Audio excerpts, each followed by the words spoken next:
everybody.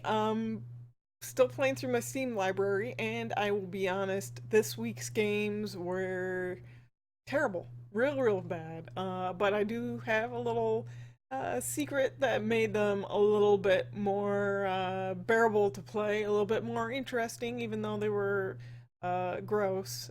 So let's just get to the games, and the mystery secret will be revealed. Shmup love boom, and I hope you like the music because there's no way to turn it off. And that's the only audio it has. It has no game audio, just music, but I'm not going to subject you to it, so got all this shit you gotta click through every time you die, and then select your vehicle, which one's a little stronger and the other's a little faster, but there's one real difference, and that is this. Apparently the men are gone because they were too unstable, and they've replaced them with women. The controls are mouse only, and doesn't really quite keep up with the mouse. It has a set speed to it. I believe this is a bullet hell. And also pay attention to the figure on the bottom right. That's right, it's a strip bullet hell. Every time I lose a life, she loses some clothing. And that is the main difference between the two vehicles that I could really tell. Well, the little pod thing's a little different too, but the main difference is your little chickie there gets, she's a different chick, and she gets naked. So, yeah. White one's a little bit more modest, though. She doesn't quite take off as much, so real disappointing there. Here is the sad truth of this game. One of my pet peeves, not being a very big window. There's a trick you can do with a lot of games. You can hit Alt-Enter, and it'll go full screen, but this was what I was faced with when I hit Alt-Enter, was this bullshit. But lucky me, look what arrived in the mail this week. Steam Link and Steam Controller. So I was able to play full screen and with a controller. Radial Impact. I had a hard time playing this game without imagining these circles were nipples. And you will either have a nipple that grows to the size of the areola, or an areola that shrinks to the size of the nipple. And your goal is to click them when the areola and nipple touch, and you are graded on how accurately you judge this nipple areola action. If you get it perfect, it will pop, which I actually don't like that much because as a child I had an older sibling who would torture me, and one of the methods of torture was holding me down and popping balloons on me. It's not like if I see a balloon I'm going to be terrified, it's just I don't really like the sound of popping balloons that much. It just puts me off. So I was not really encouraged to do perfectly because it would make a little poppy noise similar to a balloon, and just really wasn't into it. So that was the classic mode where you had 3 lives and I died. This is a little bit into the time trial mode, where if you do bad, they take some time away, and if you do well, it gives you time on your little time remaining on the upper right hand corner thingy here. And you run out of time, and then it's over. There's also a waves mode, and I hadn't played it yet, so I only had 5 waves to play at first, and doing well at it would eventually unlock the next tier of waves, which was 10 waves.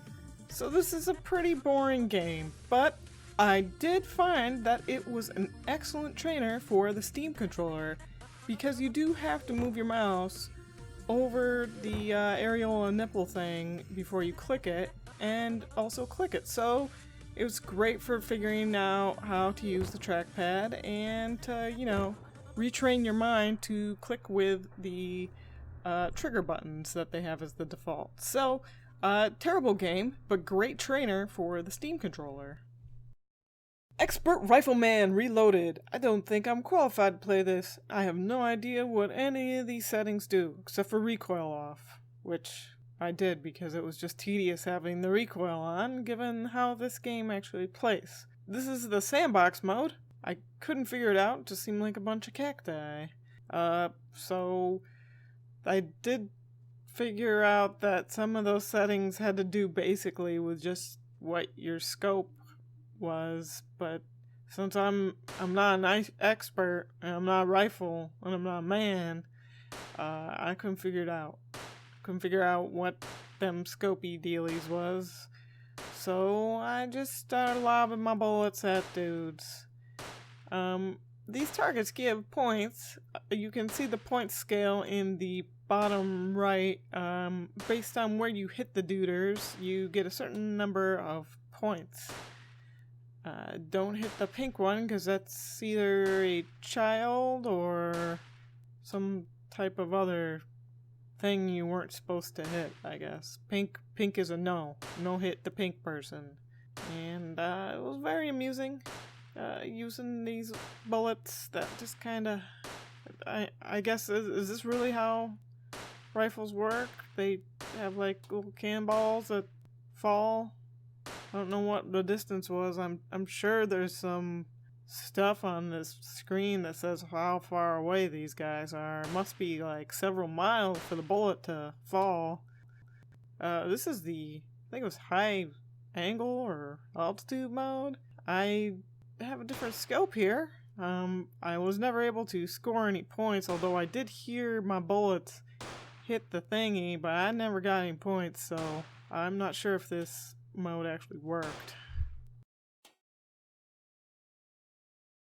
Dale Hardshovel HD sounds like a porn name, but let's get to it. His daughter is real sexy looking for a daughter, and this level select is totally backwards, but that's okay. Another backwards idea is coming up here. This is explaining what we're supposed to do, I guess. So apparently you just you finger these things around and you destroy them. Your goal is to destroy these archaeological thingamajiggies by just sliding them around. If you got 3, you gotta make sure they all touch at the same time just to wreck them all at the same time, because you can't have one by itself, because that can't wreck itself. No, you gotta wreck all 3 things at once. So, yeah, just slide it around. I feel like this game might have been meant for phones or something. It works for PC, but anytime you have this excessive amount of sliding, I feel like maybe this probably wasn't the right platform or the platform they intended, but if you fail, you just do it over again. And here's one that I failed at multiple times. I feel like the only way to have done this is to move everything on the left over to the right, but you have a time limit, so you gotta kinda like multitask these things, and it was real tough. They would have some really tough puzzles, similar to this one, and I would get kinda stuck on them for a few minutes, and then the next few would be like super duper easy. But I was not able to get past this one because I had a personal time limit of playing this game only for an hour, and I ran out of time like I'm going to right here. Skyscraper Simulator, from the developers that made Ski World Simulator, which I played in an earlier video. I pretty much dominated that game just by hitting the next button the whole time. This game is extremely slow paced. This video is sped up, I think 20 times speed, and also I'm playing it on the super fast forward mode, as you can see on the little top speedometer thing there. You buy vehicles, and you can see there's arrows that kind of indicate the workflow, little meters that kind of indicate where there might be a shortfall in production. You might want to buy more vehicles for that or assign more workers. I got stuck here for way too freaking long. I could not figure out why it ain't going. Turns out that you have to pretty much manually assign the crane to do either the skeleton of the building or the concrete, and eventually I figured that out. It's always best to just be switching them kind of on and off of each thing, as opposed to just having two do one of the jobs and two do the other. Switching would kind of prevent much of the waiting that I was having to deal with. Lots of waiting in this game. Lots of sitting there just staring at the trucks. Very, very action-packed. I tried selling my building, but no takers for basically what it took to make the building. I didn't want to sell it at a loss, but no one's buying it, so I just had to rent it out. And with not much money, my only real choice for my next building was just kind of take it real slow, just so I could keep up my funds and just kind of wait for the rent to come in. Ta-da! The surprise! Steam controller and Steam Link arrived in the mail just in time for me to play these games. Steam controller is great because, like for Shmup Love Boom, doesn't have controller support, but I prefer controllers for my shmups, even though I'm not good at shmups. But if I have to play them, I want it to be on a controller and not a mouse.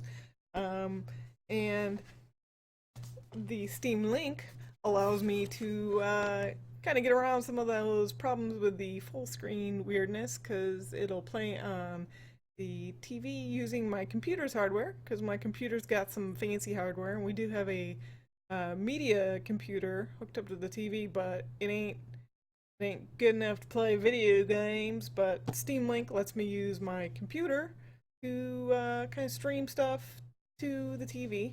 So that's pretty nice, and it made a big difference in this week's games, particularly Shmup Love Boom, and that radial nipple game was actually the first game I played with the Steam controller, and it was actually kind of nice to use it as a game to familiarize yourself, to click and move with that. So I highly recommend. I think there's still, you have to pre-order. If you order it, you're not going to get one sent to you straight away. You're going to have to wait a while, but just playing shitty games with them, they were pretty good. I can only imagine what good games are like with these, but I will be using them in the future, and if I find any games that are particularly good for them, I will try to make sure I mention it during the playing of them. But yeah, highly recommend them, and good job, Valve. Great products here. So yeah, I am looking forward to making my own configurations for the fanciful Steam controller. I don't know why I didn't get the controller, and I'm showing you the box. Look at the box. Look at the box. But yeah, I will see you next week.